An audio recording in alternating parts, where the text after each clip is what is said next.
Hey guys and girls, welcome back to Jersey Shore Beers and Brews Reviews. Roundtable number 2. Got J-Dubs over here and Randy over here on the other side. Going to be reviewing another couple beers. They each got the choice to bring something, and this is what we got. Now J-Dubs stepped up and he brought up Camp Amp, which I've already personally reviewed, but we're going to throw it up on the roundtable and get another idea about how it tastes and a couple different perspectives of what that beer's got going for you. So let's open them up and check them out. Camp Amp Milk Stout brewed with graham crackers, cinnamon marshmallows with cocoa powder and vanilla added.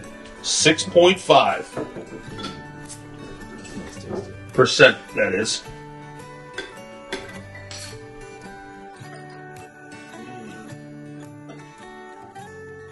Pretty sure I remember this guy.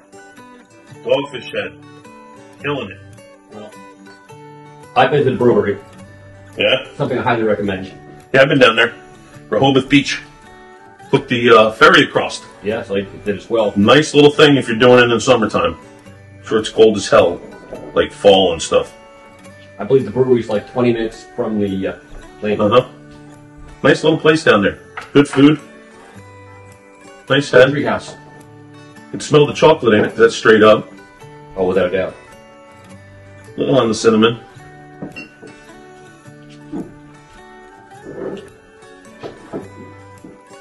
Nice head. Just a thick head just hanging out. Well, I know you like to pour high and you explain the reasons. I try to keep it to a minimum. Just hanging out there. A little over ambitious on mine. It just doesn't go down, you know what I'm saying? It's just a decent amount of protein in there. Yeah. That's why I love my stouts. I like the nice dark taste. I love those dark fucking notes. They're great.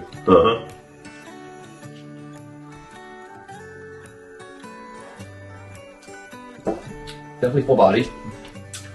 Yep. A lot of chocolate. I'm tasting the freaking graham cracker a little bit. Not very sweet.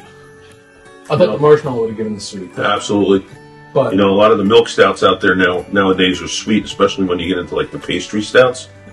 But it's just a straight up stout that's just banging. You know what I'm saying? Yeah, I think that makes the graham crackers and such enhance it, but it really doesn't overpower it. So right. It's there, makes it a little more smooth and robust, earthy. Just like last time when we talked, I'm going to tell you, marketing sold me on this. I mean, the artwork was great on it. It really made me stop and look 3 or 4 times before I grabbed this one. Right. I even looked at it and I was like, you know what? I bet you he's had this one already because it pops and grabs you.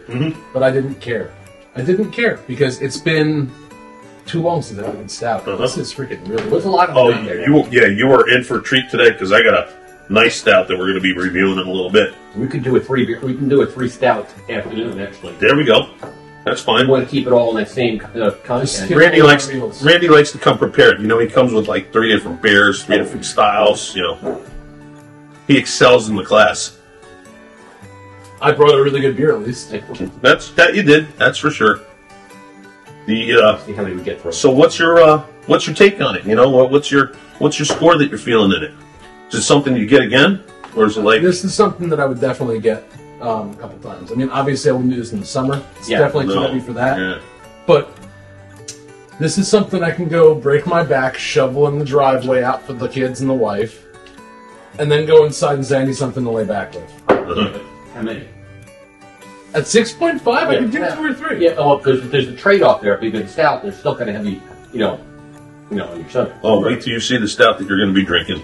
Oh. It pours like motor oil. Awesome.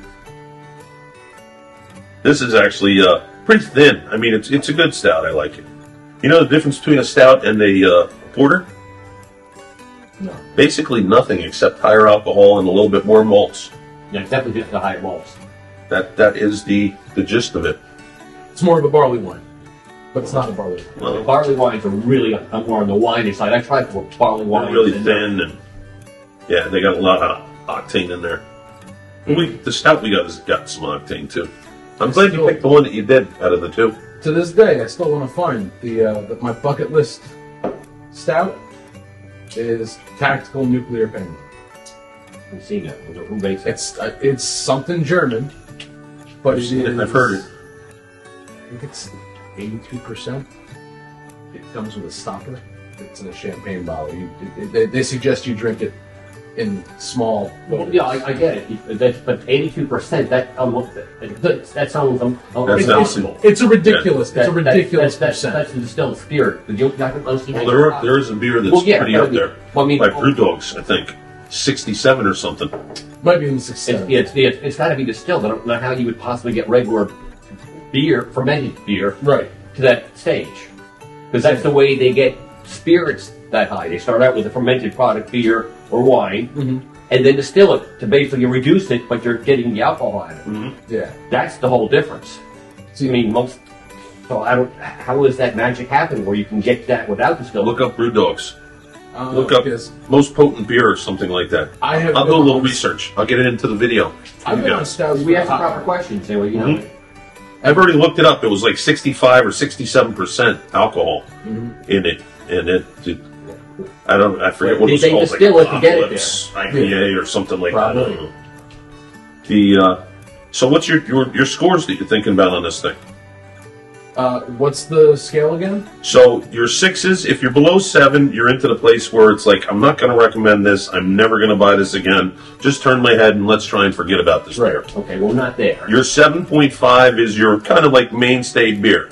As you go down from 7.5, it's something that, you know, if you're over buddy's house and you've seen it in the fridge, yeah, probably try it again. Anything above a 7.5 is something that you will probably pick up again. You're not going to go out and just look for it.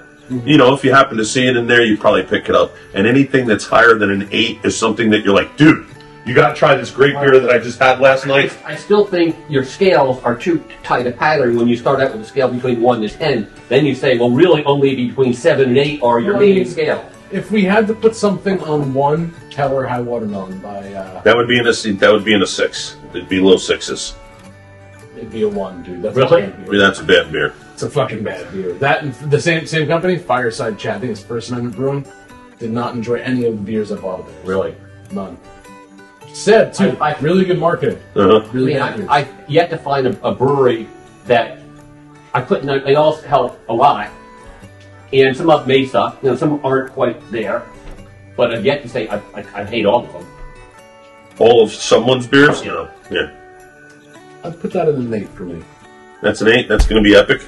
Hell yeah. Because it'd be low end of epic. I wouldn't be like, hey, you have to try this. I'm just like, hey, do you like stouts? Then you have to try this. Okay. Because we all know porters and stouts are a very acquired taste. Right. Yep. Well, porters were actually named after, you know, when they were trained porters and such. It was a very easily, you know, enough drink for them to have. Yeah. It's like a full meal. Filling, yes, exactly. And that's where the name porter comes from.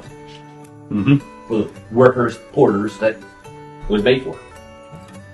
I've already reviewed this, so you're up next. I'm up next. Well, in that case, I'm gonna put it maybe around a 7, 8. Okay. I mean, it's not quite epic for me, but it's definitely something that I would definitely have again. Okay. Yeah, I mean that makes sense. You know, this is definitely one of the better stouts I've had. So. Yeah, it's Dogfish. You know what I'm saying? He's normally you can't go wrong there. No. And you say they're working with Sam Adams now? They were bought by Sam Adams. I think Sam actually works with Sam. That could be why it's so thin. Or Jim up there. Yeah, I don't know if I'm going to like that or not. I mean, it could be sad. Dogfish had made some really mealy beers. I don't think that he's taken his off-centered ales line away. You know what I'm saying? He's still considered like top brewer. He makes the decisions of where that goes. And pretty much what he's putting out, it's been... Like this is part of the off-centered line because it's pretty much the way it's always been, which is a good thing. I mean, I hate to see him go somewhere different. Right. So, all right. So we know where this stands. So we're going to say that that's a review, guys. You can go back. I'll link the video to my review up here on the upper right, your upper right. But that's a Roundtable review, and we'll see you for another one. Application filed.